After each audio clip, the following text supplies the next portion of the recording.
नमस्कार दोस्तों, मैं दिनेश आप सभी का एक बार फिर अपने YouTube चैनल पर स्वागत करता हूं। दोस्तों, आज मैं आपको बताने वाला हूं इलेक्ट्रिक वाटर हीटर रोड जो होती है वो किस मटेरियल की बनी होती है और वो किस तरह से काम करती है। और साथ में हम ये भी जानेंगे कि जैसा कि आपने थंबनेल में देखा कि इसमें ये जो डैमेज होने वाली जो प्रॉब्लम है ये क्यों होती है और कब होती है। और बहुत सी ऐसी जानकारी है जो बहुत कम लोग जानते हैं। तो चलिए शुरू करते हैं आज का ये वीडियो।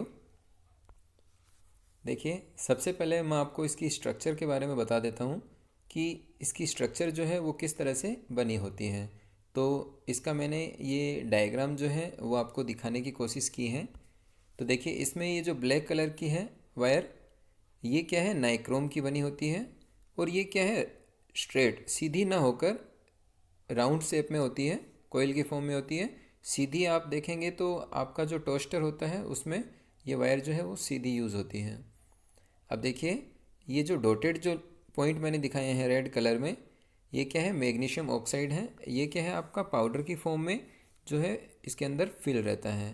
और सबसे आउटर मोस्ट जो लेयर होती है ये आपकी कॉपर या स्टेनलेस स्टील की बनी होती है।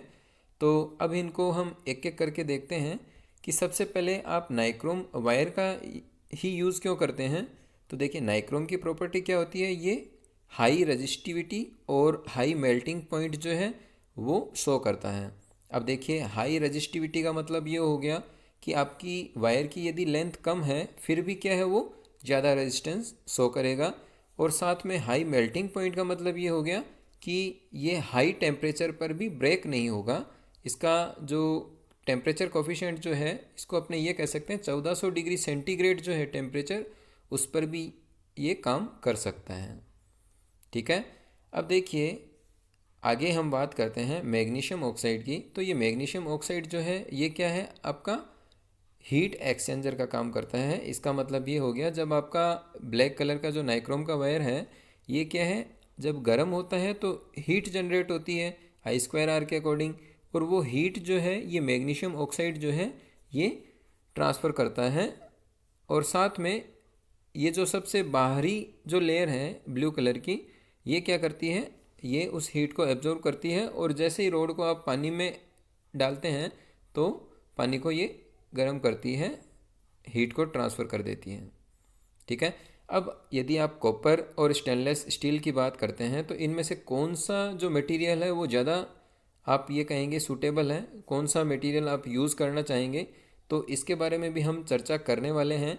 तो इसको बताने से पहले मैं आपको 3 फैक्टर बताना चाहता हूँ जिस पर ये डिपेंड करता है कि आप किस मटेरियल का यूज़ करने वाले हैं। तो देखिए, सबसे पहला तो है थर्मल कंडक्टिविटी। थर्मल कंडक्टिविटी, दूसरा है ड्यूरेबिलिटी और तीसरा है आपका प्राइस।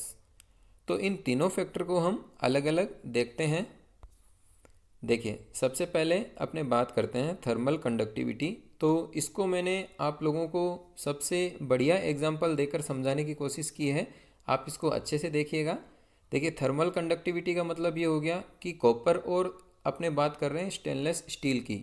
तो यदि आप एक बकेट बाल्टी पानी लेते हैं और एक आप पानी स्विमिंग पूल का पानी जो है वो कंसिडर करते हैं, तो क्वांटिटी के रूप में यदि आप देखेंगे तो स्विमिंग पूल का पानी जो है वो बहुत ज़्यादा है एज़ कम्पेयर टू बकेट। अब बाल्टी का पानी गर्म करना हो तो आपको कम समय में कोई दिक्कत नहीं है, लेकिन यदि स्विमिंग पूल का पानी गर्म करना होगा तो आपको क्या करना होगा, क्योंकि ऐसा मटेरियल यूज़ करना है जो कम समय में इतने ज़्यादा पानी को भी गर्म कर दे। तो हम क्या है, स्विमिंग पूल के केस में यहाँ हम कॉपर का यूज़ करेंगे। क्यों यूज़ करेंगे, क्योंकि कॉपर की थर्मल कंडक्टिविटी जो है वो 20 टाइम्स ज़्यादा होती है as compare to stainless steel के कंपैरिजन में।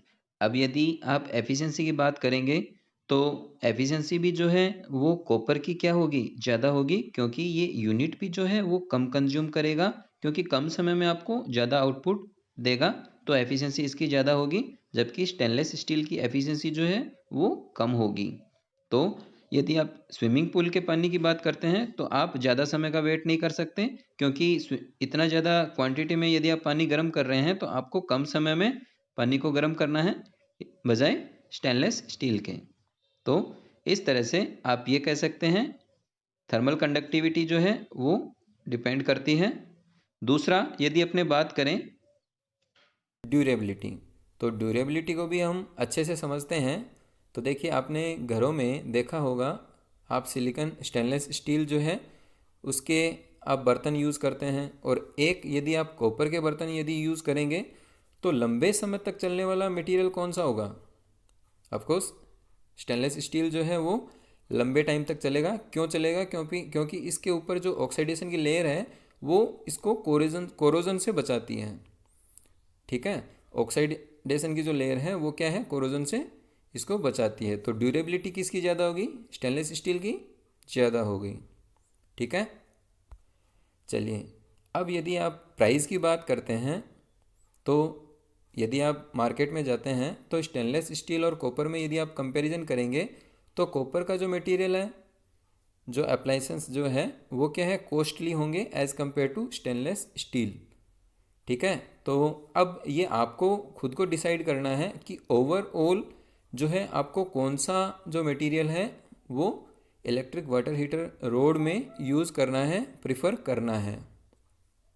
ठीक है, अब देखिए यहाँ यदि अपने बात करें कि ये जो डैमेज होने की जो प्रॉब्लम है ये कब होती है और क्यों होती है, ये आपका आज का जो सवाल था अपना। तो इसमें देखिए, मैंने आपको बताया कि स्टेनलेस स्टील की ड्यूरेबिलिटी तो ज़्यादा है लेकिन कंडक्टिविटी कम है, और कॉपर की ड्यूरेबिलिटी कम है, थर्मल कंडक्टिविटी ज़्यादा है। तो देखिए, कोई भी मटेरियल ऐसा मटेरियल अपने यूनिवर्स में नहीं है कि जो क्या है कभी ख़राब ना हो, जिसमें एजिंग की प्रॉब्लम ना हो। तो ये डिपेंड करता है वाटर की जो कंडीशन है उसके पीएच पर भी डिपेंड करता है, और ओवर द टाइम यदि आप 4 साल 5 साल यूज़ करते हैं तो उसके बाद क्या है, उसका मटेरियल की जो है उसमें कोरोजन स्टार्ट हो जाता है, उसमें भी एजिंग की प्रॉब्लम होती है। तो ये जो है एजिंग की प्रॉब्लम, ये कट लगने के बाद क्या होगा कि पानी इसके अंदर जाना स्टार्ट हो जाएगा, यहाँ आप देख रहे हैं। और ये अंदर जाने का मतलब अंदर जो आपका नाइक्रोम का वायर है उसमें क्या होगा, कोरोजन स्टार्ट हो जाएगा, क्योंकि वो गर्म होगा। गर्म होने के बाद यदि पानी के कांटेक्ट में आएगा, संपर्क में आएगा, तो वो क्या हो जाएगा, ब्रेक हो जाएगा, स्पार्क होकर ब्रेक हो जाएगा। तो ये मैग्नीशियम ऑक्साइड भी यदि पानी के कांटेक्ट में आएगा तो ये भी इसको मॉइस्चर से बचा नहीं पाएगा, नाइक्रोम के वायर को। तो इसका मतलब ये हुआ कि आप यदि लंबे समय तक यूज़ करते हैं तो स्टेनलेस स्टील की रोड जो है उसमें भी आपको प्रॉब्लम आने वाली है।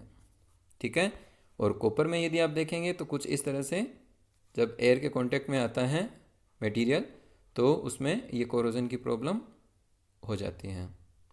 ठीक है, तो आई होप आपको ये वीडियो अच्छे से समझ आया है, और यदि वीडियो अच्छा लगा तो लाइक करना मत भूलिएगा। आज के लिए दोस्तों इतना ही, मिलते हैं अगले वीडियो में एक नए टॉपिक के साथ।